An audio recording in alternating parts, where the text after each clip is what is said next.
আওয়ামী লীগের তরফ থেকে কোনো ধরনের কোনো সরি বলতে শুনেছেন, রিগ্রেট করতে শুনেছেন, অনুতপ্ত হতে দেখেছেন?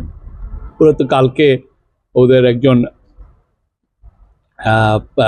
বড় একজন ফর্মার মিনিস্টার, উনি তো আরো মানে এক ধরনের মোকারি করছিলেন।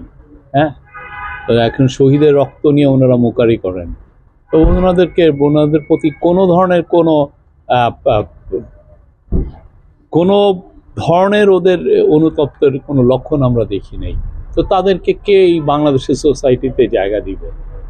হ্যাঁ, খুনিদেরকে কেউ জায়গা দেয়? খুনিদের জায়গা তো ইয়েতে, জেলখানায়। আর যারা আওয়ামী লীগের মধ্যে যারা ভালো আছেন, তারা অবশ্যই ভালো নেতৃত্ব বেছে নেবেন। এইখানে যারা ইলেকশনে যারা ভালো ভালো ইলেকশন ভালো যারা দেখবেন ক্যান্ডিডেট, তাদেরকে ভোট দিবেন।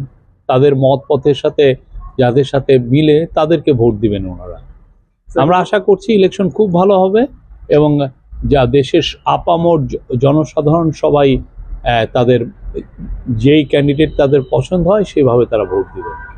না, আমরা তো দেখছি যে মানুষের মধ্যে যথেষ্ট ধারণা আছে। কেননা যে গ্রামে যে লোকটা বসে আছে সেও তো এখন অনলাইনের সাথে সংযুক্ত, সে তো সোশ্যাল মিডিয়ার সাথে, সে ফেসবুকে দেখছে, সে টিকটক দেখছে এবং প্রত্যেকটা জায়গায় গণভোট নিয়ে যথেষ্ট ভিডিও আছে। মানুষজন এটা নিয়ে কথা বলছেন, তারা এই কথাগুলো শুনছে এবং সবাই আপনারা একটা জিনিস কি অনেকে ভাবেন যে গ্রামে যে জনসাধারণ আছে তারা বুঝি এই বিষয়গুলো বুঝেন না, তারা খুব ভালো বুঝেন। তা আমি যেই রকম বুঝি তারা ঠিক সেই রকমই বুঝেন এবং তারা, আমরা নিশ্চিত তারা এই 12ই ফেব্রুয়ারি ভুল করবেন না।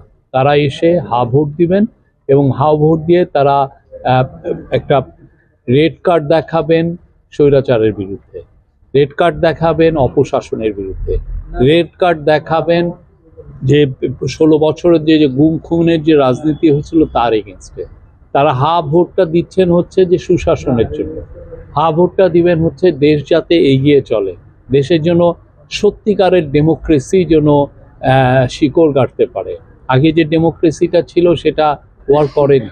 আমরা তো দেখছি বড় দলগুলো তো বলছে, বড় দলের হয়তো কেউ কেউ কোনো নেতা হয়তো বলছেন না, অন্যান্য নেতারা তো অনেকেই বলছেন, অনেকে অনলাইনেও বলছে। আমরা ইভেন একজন বিএনপি নেতাকে দেখলাম, এহসানুল হক মিলনকে দেখলাম, উনি হা ভোটছে একটা ভিডিও পোস্ট করেছেন। আমরা এনসিপি লিডারদেরকে দেখছি, আমার জামাতের লিডারকে দেখছি, সবাই হার ভোটের ব্যাপারে আমরা একটা যথেষ্ট বড় ধরনের একটা কনসেনসাস দেখছি। সবাই হা ভোটের হয়ে কথা বলছেন। হা ভোটটা আমাদের সবার জন্য দরকার।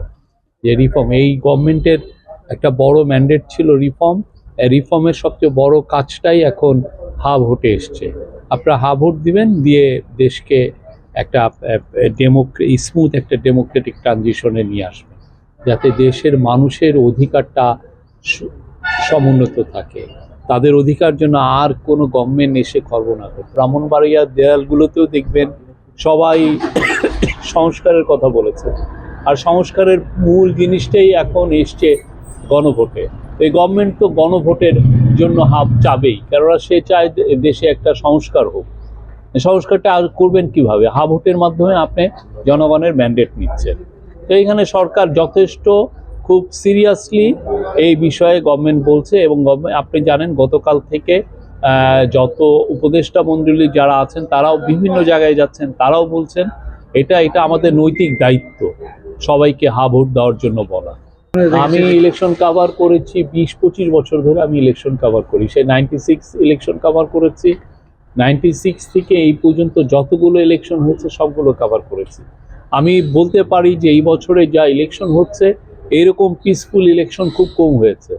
আপনি আগের ইলেকশনগুলোতে আপনি মারামারি দেখেন কি করেছে, আপনি 2018 ইলেকশনটা দেখেন, 2024-এর ইলেকশন দেখেন, অপোজিশনদেরকে তো কাছে ভিড়তেই দেয়নি, অপোজিশন লিডারদেরকে ধরে যেই শহরে আছে অন্য শহরে পাঠিয়ে দিয়েছে, জেলে ঢুকিয়ে দিয়েছে।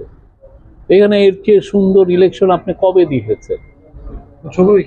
এটা খুবই অবাধ হবে, সুষ্ঠু হবে, শান্তিপূর্ণ হবে এবং উৎসব মুখর হবে। আমরা আশা করছি বাংলাদেশের এটা একটা রেকর্ড, একটা টার্ন আউট হবে। এলো খবরের কাগজ, নিখাত, নির্ভীক, নিরপেক্ষ।